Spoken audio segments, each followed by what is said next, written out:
안녕하세요. 저는 전덕현지라고 합니다. 저는 윤정만이라고 합니다. 저희는 국립호지민 인문사회과학대학교 한국학부 3학년 학생입니다. 지난 학기에 KF 이화 글로벌 등을 통해 미래 한국어 강의를 수강하게 되는데요.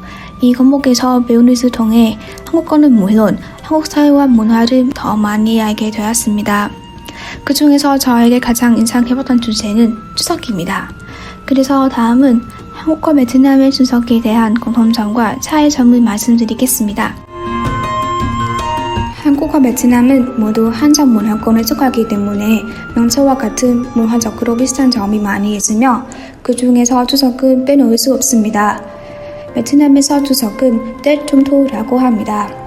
추석과 마찬가지로 떼춤토도 매년 음력 8월 15일입니다. 앞에서 말한 공통점 외에 또 차이가 있겠죠? 그렇습니다. 한국에서는 설레와 함께 추석은 한 해의 가장 중요한 명절로 여겨 3일 내내 연휴를 받습니다. 한국 사람들은 추석을 한가위라고 부르기도 합니다. 한은 크다, 가위는 가운데에 의미를 가지며 한가위는 8회 한간에 있는 큰 날이라는 뜻입니다. 추석은 가을을 맞이하는 명절로서 풍년의 기쁨을 나누고 다음해 풍작을 기원하며 조상에게 감사를 표하는 날이기도 합니다. 그리고 한국에서는 더도 말고 덜도 말고 한가위만 갖다라 라는 말이 있습니다. 이는 추석 때 음식을 많이 차려놓고 즐겁게 노는 것처럼 평생을 즐겁게 지냈으면 좋겠다는 마음입니다. 추석 날에는 한국 사람이 일찍 일어나 차례를 지내고 온 가족과 함께 음식을 나눠 먹는 후에 성문을 가는 풍습이 있습니다.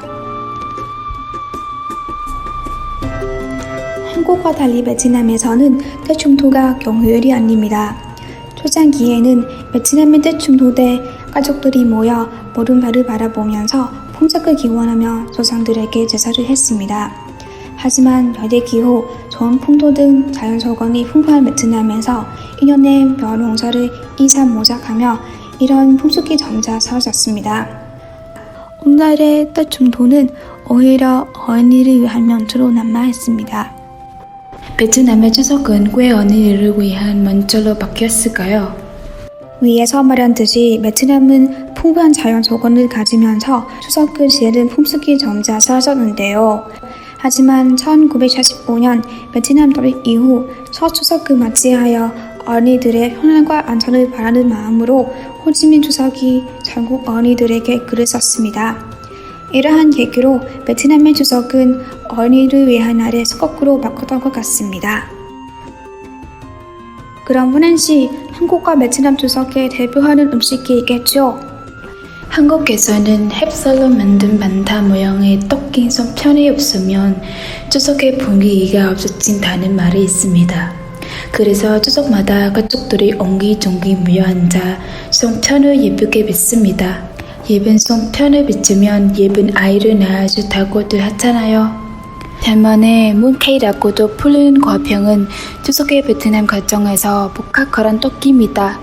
이 떡은 어린이들의 기쁨을 주는 작은 선물이며 가족의 화목함을 상징하기도 합니다. 그래서 베트남에서는 추석 때 어린이들은 부모님이나 친척으로부터 와평을 받들어 기다립니다. 그러면 한국과 베트남의 추석은 또 다른 점이 있나요? 글쎄요, 추석의 전통 놀이는 언급할 만한 내용이죠. 양국 추석의 의미는 다르기 때문에 한국과 베트남에서 하는 전통 놀이로 다르죠. 한국 추석의 대표 놀이로는 강강술래, 숫다리기, 씨름 등이 있습니다. 전통 놀이들은 한국 사람들이 힘든 농사 이후에 수확을 거두면서 여가 시간을 즐기는 방법입니다.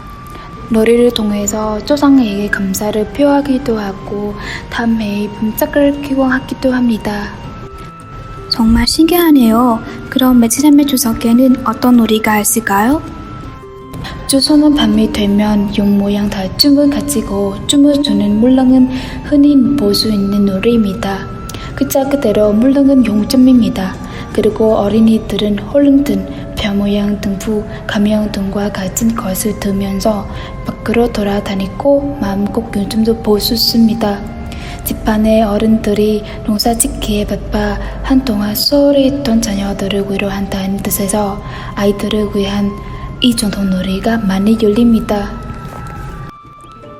한국과 베트남의 추석은 다른 고유한 특성을 가지고 오네요. 그렇죠. 각 나라는 그 나라의 문화와 역사를 반영하는 전통 명절들이 있습니다. 이에 대한 탐구 없이는 전통 명절의 의미를 완벽히 이해하기가 어렵습니다. 마지막으로 한국국제교류재단과 이화여자대학교에서 저희 학생들에게 클로버 이스콘 강의를 해주셔서 깊은 감사를 전하고 싶습니다. 이 강의들 덕분에 전 세계 수강생들은 한국 문화에 쉽게 접근할 수 있기 때문입니다.